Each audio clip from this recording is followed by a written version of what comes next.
Imagine, you blink awake in a strange, quiet room. You are not in your bedroom anymore.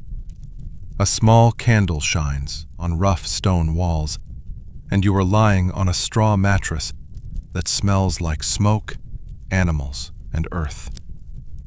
Somehow you have woken up in medieval times. Welcome, dear listener, to a gentle journey through time as you get ready to sleep. Tonight, you will visit a world very different from your own, the long-ago time called the Middle Ages. People then lived with castles and churches, kings and peasants, and many dangers, but also simple joys. Our story begins in the English countryside, in a tiny village. Here, life follows the same pattern every day and every season, like a big circle that never stops. You are now a peasant farmer, one of the many people who work from early morning until dark just to grow enough food to live. Your day starts before the sun comes up, when a rooster crows outside your house. You pull on a rough wool shirt and simple pants and step out into the cold morning air. You feed the chickens, milk the goat, and put a heavy yoke on the big ox that helps you plow the fields. The smells of the farm surround you: animals, hay, and wet earth under your bare feet. Inside your one-room hut, your family wakes up, and you all share a small breakfast of thick porridge and old bread with weak ale to drink. The food is plain, but it gives you strength for the hard day ahead. As the sun paints the sky pink and gold, you walk to the fields. You guide the ox as it pulls the plow through the dark soil, getting it ready for wheat, barley, and oats that must feed your family through the winter. Your back hurts, sweat runs down your face, and your arms ache. But you also feel a quiet pride that the land answers your work. Even though you work so hard, the land is not really yours. You must give part of your crops to the local lord, who owns everything and promises to protect you. Still, you sometimes dream as you watch a little boy run between the rows, swinging a stick like a sword and chasing butterflies. That boy's name is Alaric, and he will not always be poor. He is taken into a rich lord's house to be a helper and student called a squire, which is a rare chance for a peasant child. Alaric learns to ride fast horses, use a sword, and behave in the fancy noble court. As he grows taller and stronger, he becomes very brave and very clever. A powerful Duke of Ravenshire notices him and sees that Alaric is smart and bold. The Duke of Ravenshire makes him a knight and gives him land and a title, and Alaric begins to dream of something even bigger: the crown of England. In the year 1066, Alaric gathers a great army and sails across the English Channel to claim the throne. The English king Edmund meets him in battle near a small seaside village called Hastings. The English stand in a tight wall of shields, while the Norman knights on horses charge again and again. Alaric tricks them by pretending to run away, so the English leave their strong line to chase him. Then he turns his horsemen around and smashes into their sides, breaking their wall. By the end of the day, many men lie dead on the field, and King Edmund is killed. On Christmas Day that year, Alaric is crowned King of England in St. Edric's Abbey. This Norman conquest changes the country forever. French becomes the language of rich people at court, while ordinary people keep speaking English. Alaric gives huge pieces of land to his Norman followers, called barons. They build many new castles across the land to show their power and to stay safe.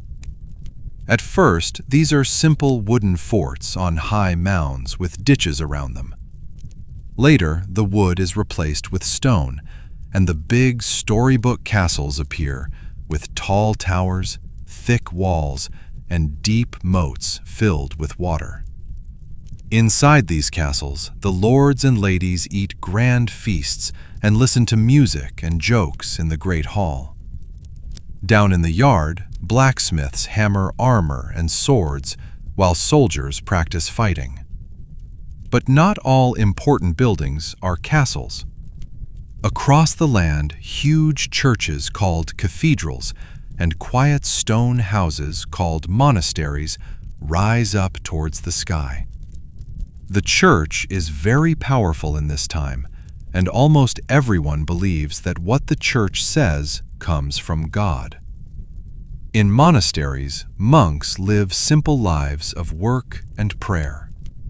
They copy books by hand, drawing bright decorations in the margins and saving old ideas for the future. Their farms feed many people, and their schools teach boys to read and write Latin. Still, the church can be strict and scary. Priests warn people that greed, laziness, and lying will send them to eternal fire after death. Some monks leave the busy world and promise to stay poor, never marry, and always obey, hoping to grow closer to God. For a while, life follows, the same slow rhythm of farming, praying, and fighting, but far away, a new danger begins. In 1347, ships bring a terrible sickness from the east to Europe. The sickness spreads quickly, as fleas on rats bite people in crowded towns. People get high fevers, shake with chills, and throw up. Black, swollen lumps appear on their bodies, and most who catch it die within a few days. Carts loaded with bodies rumble through narrow streets and dump them into mass graves. Many people run to the countryside, but the sickness follows them. Some blame strangers or people of other religions, while others think God is punishing the world. By the time the first wave ends, perhaps half of all the people in Europe are gone. Empty houses rot and fields are left unplanted because there are not enough workers.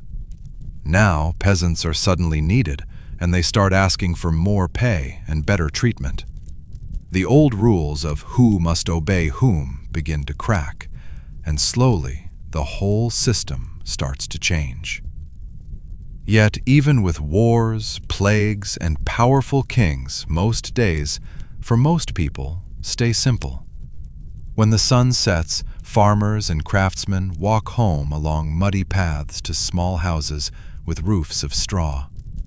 A family gathers around a fire to eat stew and bread and share the news of the day. After supper, the children beg for a story. Their mother tells a tale of knights and dragons, good and evil, bravery and magic. The children listen with wide eyes as the flickering fire makes shadows dance on the walls. Outside in the dark, the village grows quiet. Far away, an owl hoots, and the wind moves through the trees.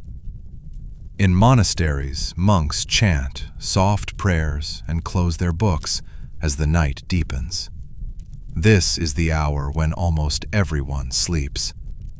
For a moment, it feels as if the whole medieval world is holding its breath between one day and the next.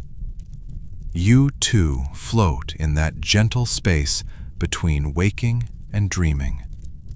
You can picture yourself as the peasant in the field, the knight in armor, the monk with his book, or the child by the fire.